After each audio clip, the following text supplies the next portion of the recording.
வேட்டம் வந்து கிட்டத்தட்ட படிப்பு முடிஞ்சிச்சு. சம் பேட்ச் ஒர்க் மட்டும் பேலன்ஸ் இருக்குது. ஒரு சயின்ஸ் ஃபிக்ஷனில் ஒரு ஆக்ஷன் அட்வென்ச்சர் மூவியாக என்னுடைய 7 படங்கள் 6 படங்கள் இருக்குல்ல, எந்த படத்துலையும் இப்படி ஒரு சாயல் இல்லை. அது ஒரு வேற ஒரு படமாக அது எடுத்துருக்கு. இப்போ வேட்டை அப்படின்னா வேட்டையாடுறது, பல பல பேர் சேர்ந்து ஒன்று வேட்டையாடுறது அப்படின்னு சொல்லலாம். வேட்டுவம்ன்றது பல குழுக்களுக்கு இடையே நடக்கிற சண்டை. குறிப்பாக தினேஷ் வந்து அவருடைய சாயலிருந்து வேறுபட்ட படமாக அது இருக்கும். ஏன்னா அவரை நம்ம எல்லாரும் வேறு மாதிரி பார்த்துருப்போம். ஆர்யாவை எப்படி இல்லைன்னா யோசிச்சிங்க?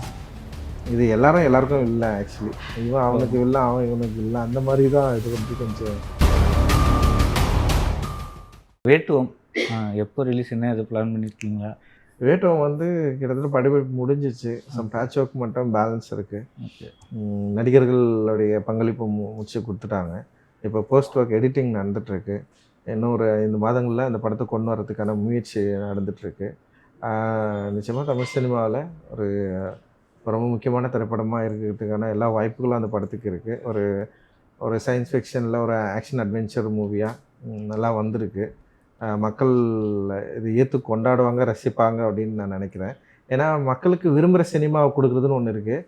நான் விரும்புகிற சினிமாவை மக்கள் ஏற்றுப்பாங்கன்ற நம்பிக்கையில் எடுக்கிற சினிமாவும் ஒன்று இருக்குது. ஸோ நான் எடுக்கிறது எப்பவுமே நான் விரும்புகிற ஒரு என்ன சொல்கிறது, விருப்பத்தை, என்னுடைய கருத்தை, அப்படி இல்லைன்னா எனக்கான ஒரு சினிமா அழகியலை, இல்லை என்னுடைய சினிமா பார்வை, என்னோடய கதை உலகத்தை மக்கள்கிட்ட எப்படியோ கொண்டு போயிட்டு அவங்களுக்கு புரிகிற மாதிரியான, அவங்களுக்கு ஏற்றுக்கிற மாதிரியான ஒரு லாங்குவேஜில் சொல்லி ட்ரை பண்ணி கொடுத்துணும் தான் நான் எப்பவுமே ட்ரை பண்ணுவேன்.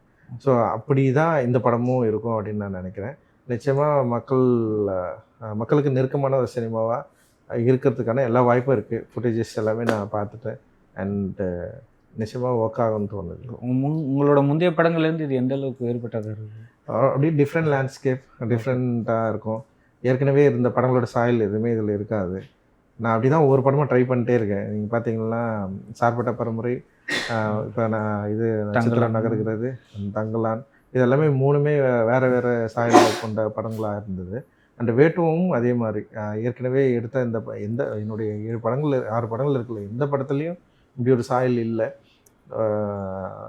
அது ஒரு வேற ஒரு படமாக அது எடுத்துருக்கு ஆக்சுவலி. ஓகே, உங்களோட படத்தலைப்புகள் என்ன? நாங்கள் ஒவ்வொரு புது வார்த்தையை கற்றுக்குறோம். வேட்டுவம் அப்படிங்கிறதுக்கு என்ன?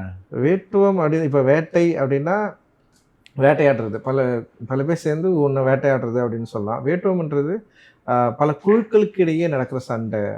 இப்போ வேட்டம்னா இப்போ 2 பேரும் சண்டை போடுது, கிட்டத்தட்ட ஒரு போர் மாதிரி தான். பட் ஆனால் ஒரு குழுக்களுக்குள்ளே நடக்கிற அந்த வேட்டை மனோபாவம், பல குழுக்களுக்குள்ளே நடக்கிற அந்த வேட்டைத்தன்மை, இது எல்லாத்தையும் வந்து வேட்டுவம், இதுதான் வேட்டுவம்னு சொல்கிறாங்க. அண்டு இப்போ வேட்டைன்னா நான் உங்களை வேட்டையாடுறதாக்கலாம், நீ எங்களை வேட்டையாடுறதாக்கலாம். ஆனால் இது எப்படின்னா என்னென்னா, ஒரு 5-6 குழுக்கள் சேர்ந்து சண்டை போட்டு அவங்களுக்குள்ளே வந்து வெற்றி பெறுறது அப்படின்றத வந்து வேட்டுவம் அப்படின்னு நம்ம வந்து சொல்லலாம். ஆக்சுவலாக நீங்கள் சொல்லியிருந்தீங்க இந்த படத்துக்கு முதல்ல நான் எழுதின கதை வேறு, அதுக்கப்புறம் இதை சொல்லணுமான்னு தோணுச்சு, அதுக்கப்புறம் தான் மாற்றி முன்னாடி என்னவா இருந்தது இப்போ என்னவா மாற்றம்? அதெல்லாம் இப்போ பேசவே முடியாதுரா, அது படம் கிட்ட பேசிக்கலாம். அண்ட் என்னென்னா எப்பவுமே இப்போது நான் ஒரு எழுத்தாளனா, ஒரு கதையாசிரியராக நம்ம வந்து யோசிக்கிறப்போ, இப்போ எனக்கு என்னென்னா தங்கலானுக்கு அப்புறம் என்ன படம் பண்ணணுன்னு எனக்கு ஒரு சில சிந்தனைகள் இருந்தது. ஆனால் எழுதி முடிக்கிறப்போ இந்த கதையை எப்படி நம்ம சொல்லலாம் அப்படின்ற சிந்தனை மாறுபட்டது. ஸோ அது ஒரு ஆர்டிஸ்டோட ட்ரைவ் தான் அது. நம்ம நம்ம நம்ம நம்ம எழுதி முடிச்சதுக்கப்புறம் இந்த உலகத்தை நம்ம சொல்ல போகிறோமான்றப்போ, அந்த உலகத்தில் எனக்கு வேறு சில விஷயங்கள் ரொம்ப சுவாரஸ்யமாக இருந்தது. நான் எழுதப்பட்ட கதையை விட அந்த கதை மாந்தர்கள் வந்து எனக்கு ரொம்ப சுவாரஸ்யமான ஆட்களாக இருந்தாங்க.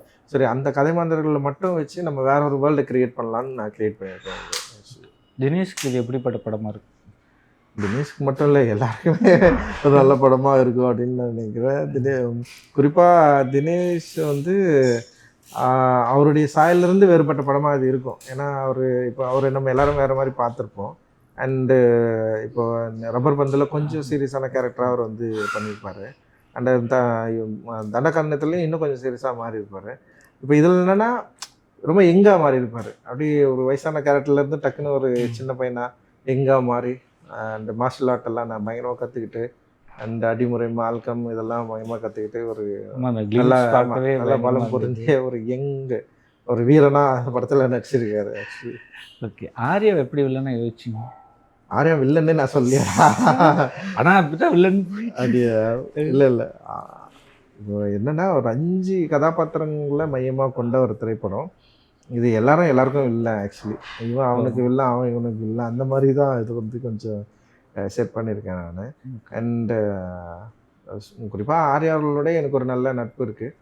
நான் அது மாதிரி ஒர்க் பண்ணிட்டு நான் கேட்டேன், இப்படி ஒரு கேரக்டர் இருக்குது, கொஞ்சம் நெகட்டிவ் ஷேடாகவும் இதில் இருக்குது, நீங்கள் பண்ண முடியுமான்னு கேட்டேன். அவர் எதுவுமே யோசிக்கல, நீங்கள் சொல்லுங்கள் நான் வந்து பண்ணித்தரேன்னாரு.